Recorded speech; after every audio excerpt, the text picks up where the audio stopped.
byotye bulungi nnyo oli otya nnyo ndi bulungi kirungi kakati mbadde nzizeeko wano ku nsonga za mukyala Florence simanyi oba omumanyi mukyala Florence mumanyi obadde ozze gwani nze bampita mukyala Judith Katende yakutumye actually tantumye ndi loans officer okola mu looni Inyama kati yakutumye mbadde ngezaako omutuukira lately naye simufuna konze actually twayogera naye like ennaku nga bbiri emabega nga mukubira nnyo amasimu fortunately nemufuna naŋŋamba nzije wano ninasangawo abantu ye yavaawo taliiwo ekituufu yavaawo era gano amaka tegakyali gage okakasa asigage okay era yagenda simanyi na gyali kakati ekiriwo kiri nti mukyala Florence oyo yali yeewola looni naye n'asingayo n'ennyumba nga wina kweyanjudde nti ndi loans officer simanyi wakiwulidde bulungi ekyo nakiwulidde kakati yali yasingayo n'ennyumba twamuwa $2,200,000 naye nga alina okuzza amagoba ga $5,000,000 kati ffe bitukwatirako wa we bakwatirako we wano nti sente teyazimalayo actually yali yakisasulako sofa $15,000,000 twasigala tukyamubanja $5,000,000 naye ku $2,000,000 twali tulina twagala amagoba ga $5,000,000 so all in total twagala $10,000,000 anti kati mba muzaagala mbagambye wano takyabeerawo yagenda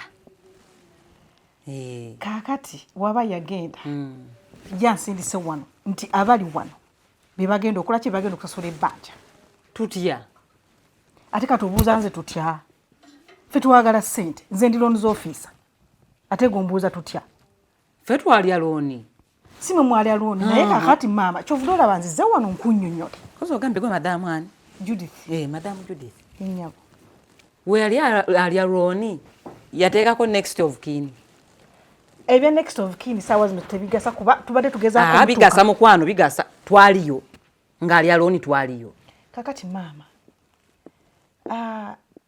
leka tubeere bantu bakulu ndi muntu mukulu ate gwe ndabanga ate ali mukweyisa mu ngeri y'ekyana ekito omuntu gwe wawa looni tabeera wano genda omunoonye kakati maama otwamukubidde amasimu yatugambye tujjiwa wano mwagalawo ki waliwo ow'ekika kye waliwo kyeyalekawo wano nyabo tewali wa kika kye weebale nnyo naye ate waliwo kiyalekawo kiriwa eno ennyumba mwe tutudde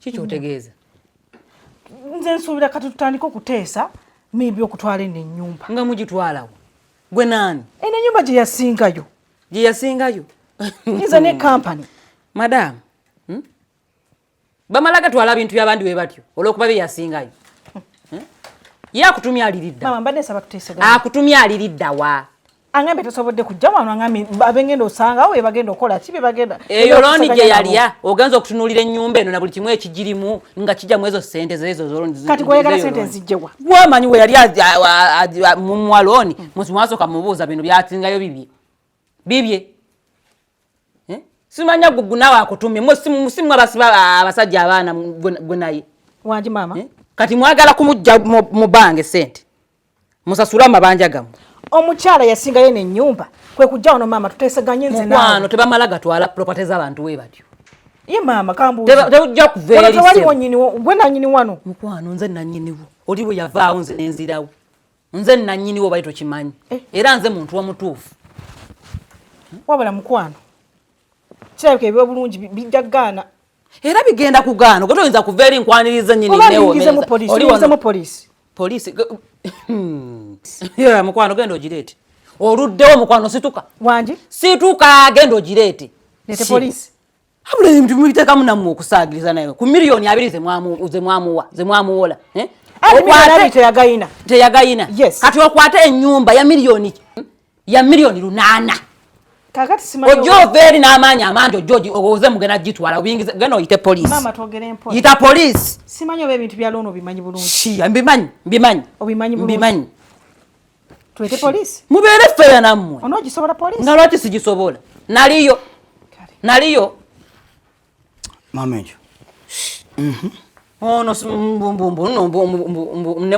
munno yali alooni munangani gyebali kusi kale nyawo gyebaliko kale se nga ng'omwogerera waggulu abantu beewe eddembe taata enjo munnyonnyole ngezaako omunnyonnyolo no gwani nyawo amanya gange nze Judith Katende mukyala Florence naye nayogerako ne mukyala Florence actually badde ngezaako omutuukirira ebbanga omukazi namulabira nga talina magezi maama sirikako njogera noono soogera naawe kale mbadde ngezezaako okutuukirira maama mukyala Florence naye it has been a while so neŋŋamba like enaku nga 2 emabega nanziramu naŋŋamba nzije ku property weewano wetutudde twamuwa looni ya miliyoni ako nga nokuteka amagoba ga miliyoni 5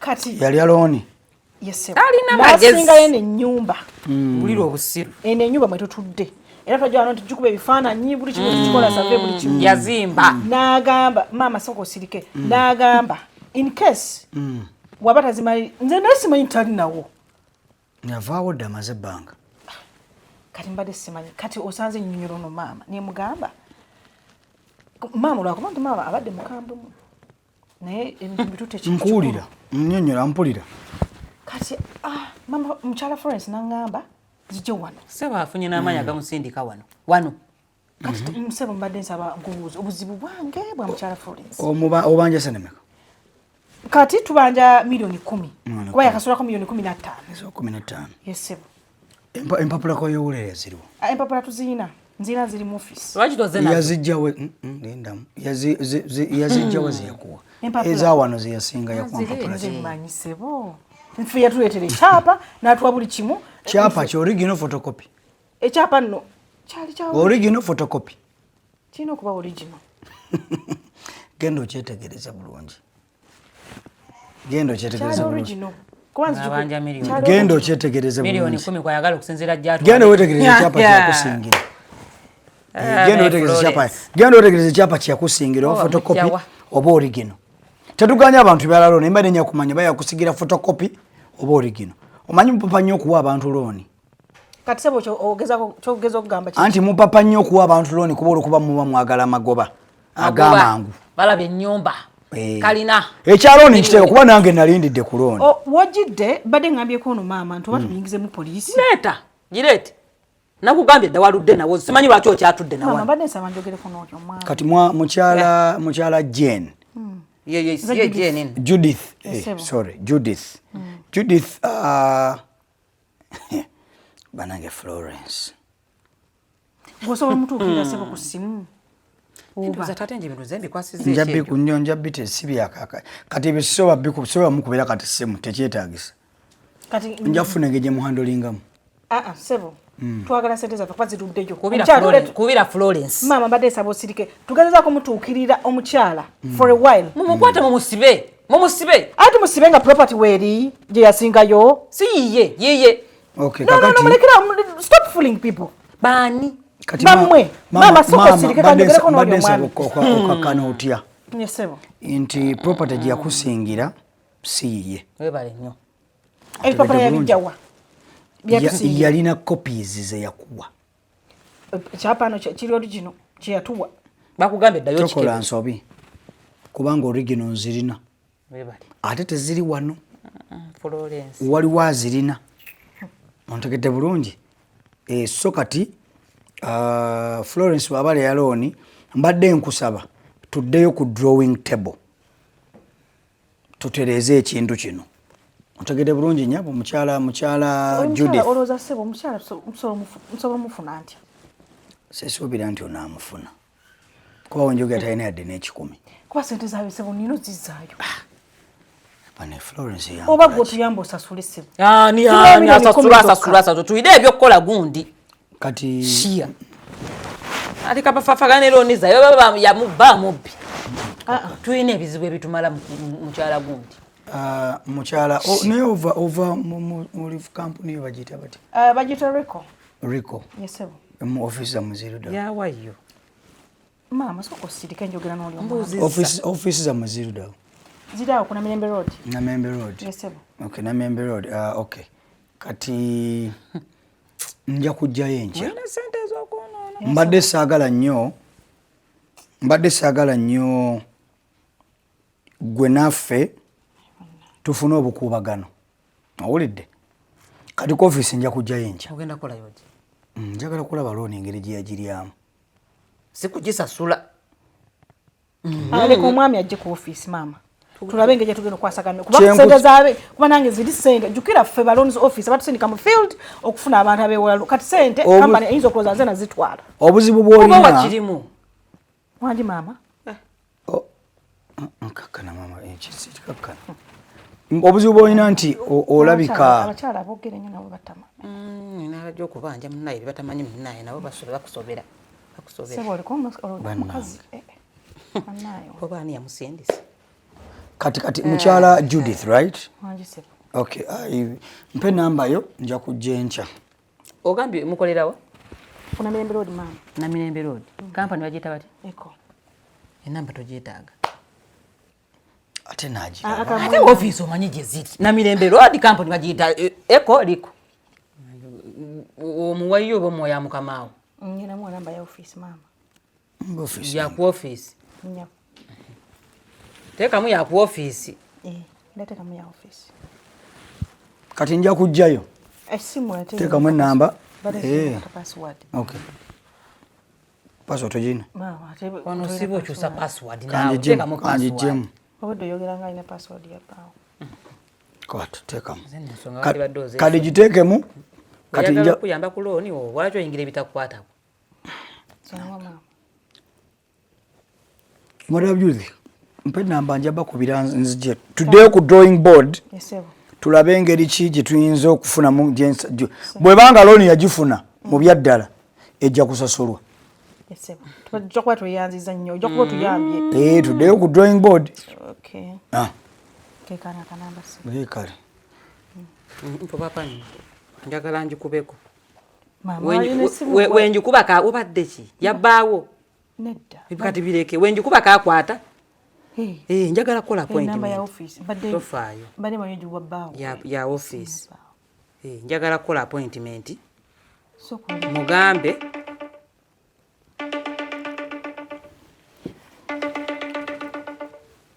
Madam Judith. Anjinya. Ene namba gyotadde muno yani. Ene namba gye mpadde bbaawo. Ya office. Kubanze office. Nze nakitegeerera wonti bakazi muli benzi. Sirimu. Obwenzi obubajjudde obatuuza mu office. Nkusabye namba ya mukamaawo otaddemu yiyo. Oli mubbi w'abasajja ki ekikulese wano kwetega musajja wange? Nedda maama, siri mubbi w'abasajja naye nze office. Office eriddawa naawe. Nze ntambula ne office. Kati tugeze omuntu mulala yagala kunkubira simu tugende tubanje sente za looni nina okuddayo ku office. Nga lwaki toddayo ku office? Nedda maama eno ntambula nayo kuba mugisangulemu. Gijje. Sebo kati tukoze. Gijjemu. Mama enjo.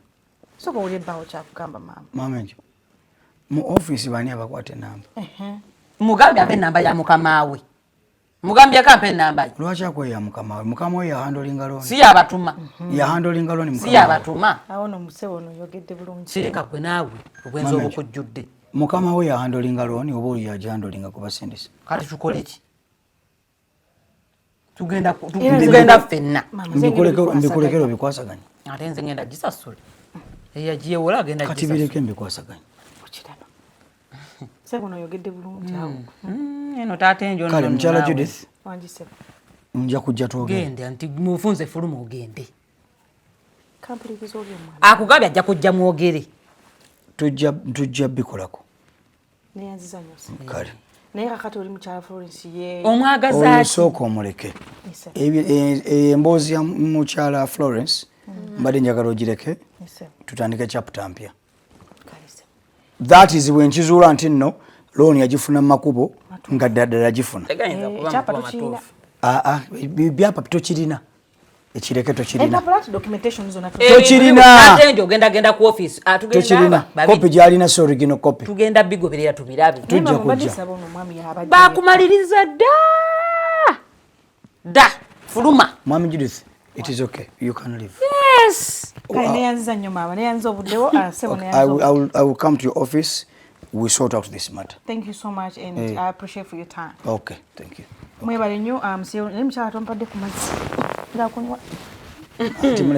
Mutandise bubi. Okay. See you. Kale, see you sebo property bagitwala. Agambe ta? Nyumba bagitwala. Mitwalo, I mean million. Omukazi lero oni oyo. Ntomizuza mpintu bya mukazi wo naawe. Munonoza mubajjawa.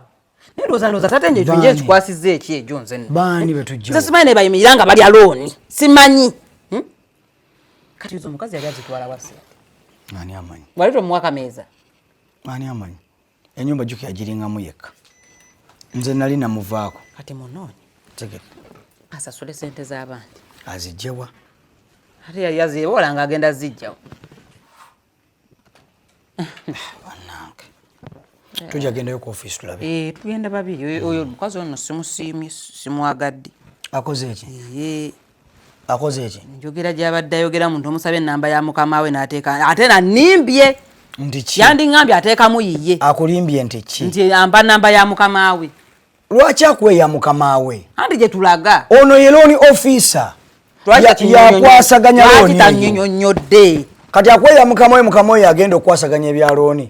Tukola appointment. At least tutugende tumusangewo. Era ne bwogenda ku appointment ogikola na bakama be. Era ogikola na ba receptionist, ba loan officer, ba managers, simanya ba secretary. Togikola na boss. Bakaze bati abechukula wechitimba manyi bano. Mbamanyi we batu beereta mu makagambo baze kuba batubanja loan. Babanjizaamu ne bannanyinimu. Yenna yeeyogeza enzunguzungu. Siya. Kati oyagala yogere nganda. Simusiimye.